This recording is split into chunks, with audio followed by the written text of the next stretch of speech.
Good morning students, as we have completed chapter number 16 playing with numbers, so we will do a revision of chapter 16. First of all, we will start revision with exercise 16.1 question 1. As we have done these easy questions. These questions are based upon common sense. So सबसे पहले question number 1 करते हैं exercise 16.1 का। इन सारे चारों questions में जो A B वगैरह दिख रहे हैं आपको लेटर्स दिख रहे हैं, ये डिजिट्स को रिप्रेजेंट करने हैं and we have to find A B in this questions. So first question is, ये दो डिजिट नंबर है, 3a को 25 में ऐड किया है और जो इनका एडिशन है b2 आ रहा है। We have to find what is a and what is b। तो सबसे पहले इस बात की नॉलेज होनी चाहिए कि हमारे पास टोटल 10 डिजिट्स होते हैं मैथमेटिक्स में। 0 1 2 3 4 5 6 7 8 9, that is 0 to 9। 0 to 9 digits होते हैं और वही हमको यहाँ पे यूज करने पड़ेंगे। 5 में मैं कौन सा डिजिट ऐड करूं कि सम का वंस प्लेस 2 आए। तो सिंपल सी बात है कि 5 में मेरे को एक ऐसा डिजिट ऐड करना पड़ेगा कि जो रिजल्ट है 2 डिजिट नंबर बने। 5 में अगर मैं 7 को ऐड करता हूं तो 12 आता है, जिसका वंस प्लेस का डिजिट 2 है। अब 2 को मैं यहां लिख सकता हूं तो 1 कैरी फॉरवर्ड हो जाएगा। 1 जो कैरी फॉरवर्ड किया है plus 3 plus 2 is equal to क्या आ रहा है, 6। तो in this way I can say that the value of a is 7 and the value of b is 6। तो बहुत सिंपल क्वेश्चन था। अब मल्टीप्लिकेशन का ऐसा क्वेश्चन करते हैं। एक डिजिट लेना है a, उसको a से ही मल्टीप्लाई करना है और जो प्रोडक्ट है उसके वंस प्लेस का डिजिट भी a होना चाहिए। अब ये नंबर आपको सेलेक्ट करना है, कैसे करोगे? जैसे 1 को 1 से मल्टीप्लाई करेंगे तो 1 ही आएगा, लेकिन अगर a को 1 ले लिया तो 1 1 जा 9 नहीं आ सकता। इसका मतलब a की वैल्यू हमको 1 से ज्यादा चाहिए। अब हमको ऐसे डिजिट सेलेक्ट करने हैं जिनको आपस में मल्टीप्लाई करने पे प्रोडक्ट में वंस प्लेस पे वही डिजिट आए जो आपस में मल्टीप्लाई हो रहे हैं। 1 के बाद नंबर आता है 2 3 4 5। 5 को 5 से मल्टीप्लाई करूंगा, 5 5 जा 25, 5 आ जाएगा। 2 को आगे कैरी फॉरवर्ड करेंगे, 5 1 जा 5 प्लस 2 7, 9 फिर भी नहीं आ रहा। 5 के बाद दूसरा डिजिट देखें, 6 पे ट्राई करते हैं। 6 को 6 से मल्टीप्लाई किया, 36 आ गया। वंस प्लेस पे तो ठीक है, 6 आ रहा है। 3 अगर हम कैरी फॉरवर्ड करते हैं, इसके बाद a को हमने 6 लिए, 6 को 1 से मल्टीप्लाई किया, उसमें कैरी फॉरवर्ड ऐड किया, 6 प्लस 3 इज इक्वल टू 9 आ रहा है, जो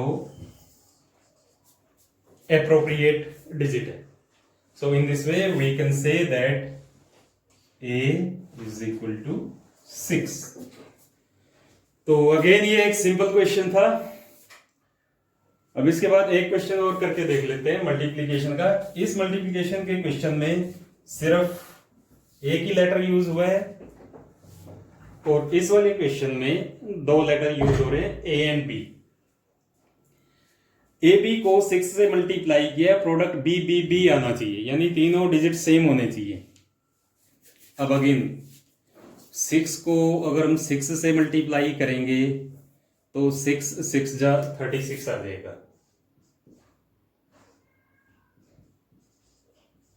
तो यहां तक तो हमको लग रहा है कि b की वैल्यू 6 है।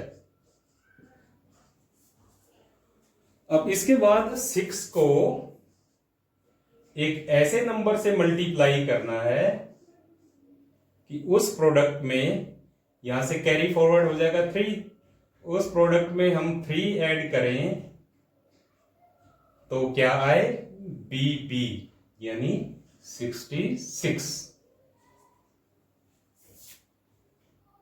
किससे मल्टीप्लाई कर सकते हैं,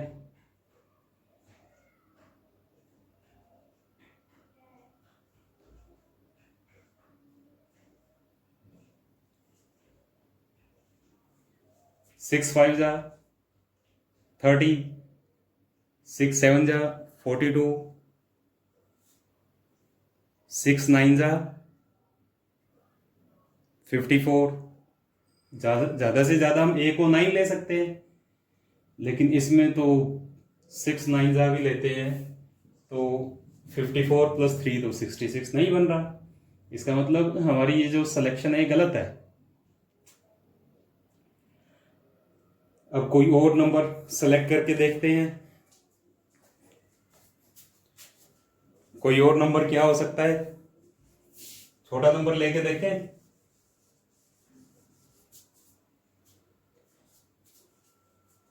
देखो 6 पे हमने ट्राई कर दिया, 7 पे ट्राई करके देखें। 6 7 जा 42, यहां पे 2 आ रहा है जो 7 के इक्वल नहीं है। 8 पे 6 8 जा 48 का 8 आ रहा है, एंड 6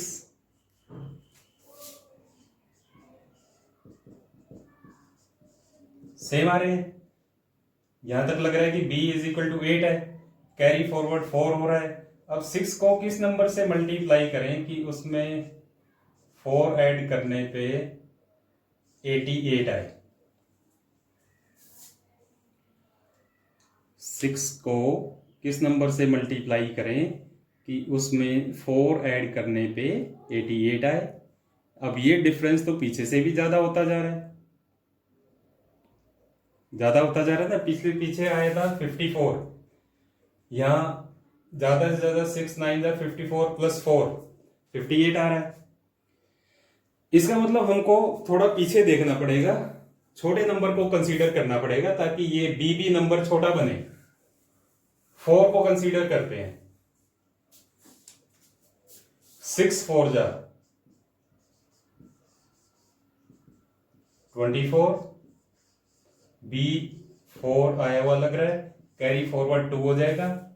अब 6 को एक ऐसे नंबर से मल्टीप्लाई करना है कि उसमें हम ये कैरी फॉरवर्ड 2 ऐड करें तो जो रिजल्ट है वो 44 बने।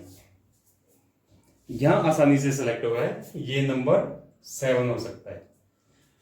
6 7 जा 42 + 2 44। इसका मतलब B की वैल्यू 4 है और A की वैल्यू क्या है, A की वैल्यू 7। सो इस तरह छोटी मोटी ट्राई करने पे ये क्वेश्चंस सॉल्व हो जाते हैं। अब नेक्स्ट क्वेश्चन देखते हैं हम एडिशन का।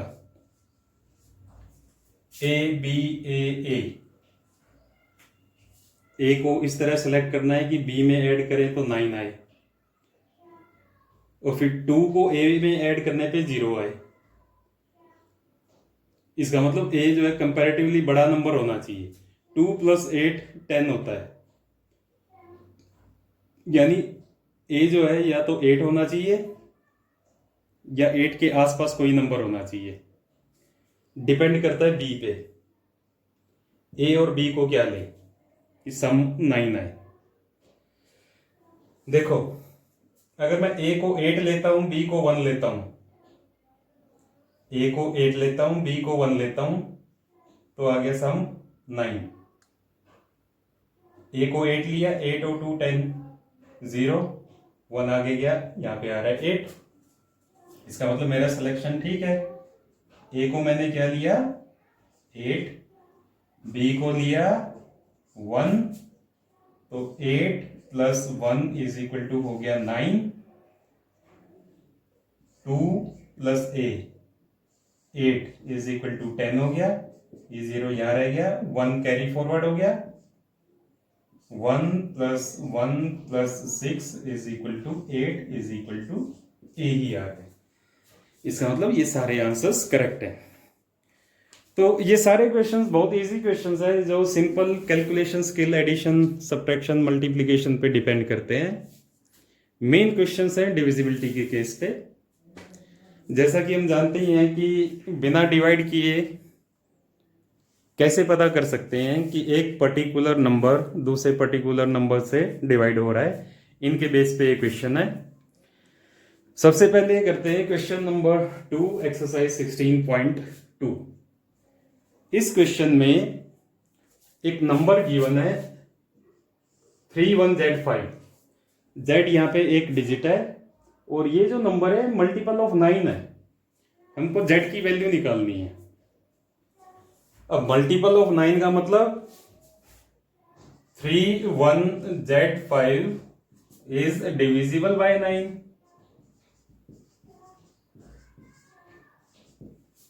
31Z5 9 से डिविजिबल है और 9 से डिविजिबिलिटी कैसे निकालते हैं हम कि इन सारी जो डिजिट्स का सम है वो 9 से डिविजिबल होना चाहिए। Is equal to 3 + 1 4 + 5 9।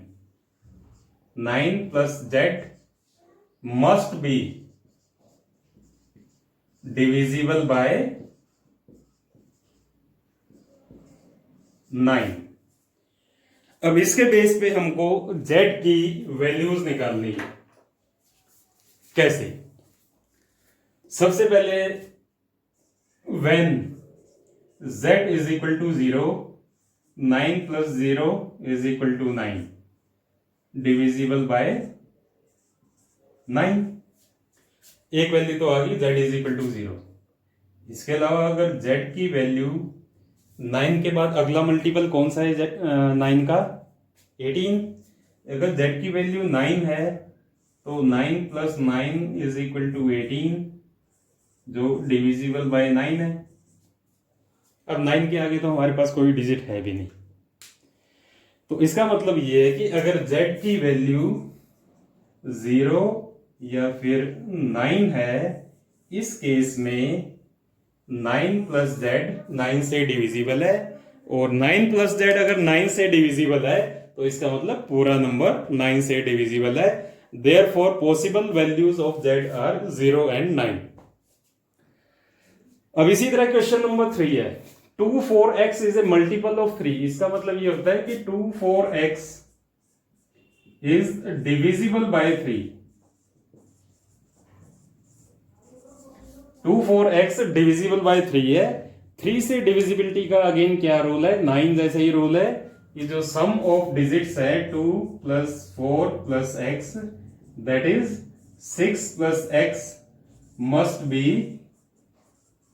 Divisible by 9। 6 + x must be divisible by 3। 6 + x 3 से डिविजिबल होना चाहिए। उसी केस में पूरा नंबर 3 से डिविजिबल होगा। अब देखते हैं x की कौन कौन सी वैल्यूज ले सकते हैं कि 6 + x 3 से डिविजिबल आए। फर्स्ट वैल्यू तो 0 ले सकते हैं क्योंकि 0 के लिए 6 + x इज इक्वल टू 6 आ रहा है, जो डिविजिबल बाय 3 है। अब 6 के बाद नेक्स्ट मल्टीपल क्या आता है 3 का? 9। तो अगर x को 3 लेते हैं तो 6 + 3 इज इक्वल टू 9 आ रहा है, अगेन डिविजिबल बाय 3 है। 9 के बाद अगला मल्टीपल आता है 12। अगर हम x को 6 लें तो 6 + 6 इज इक्वल टू 12 आ रहा है, अगेन डिविजिबल बाय 3। 12 के बाद अगला मल्टीपल 15। अगर हम x को 9 लें तो 6 + 9 इज इक्वल टू 15 आ रहा है, अगेन डिविजिबल बाय 3 है। अब 9 के आगे हमारे पास कोई डिजिट नहीं है, तो इसलिए जो x की पॉसिबल वैल्यूज है वो 0, 3, 6 और 9 है।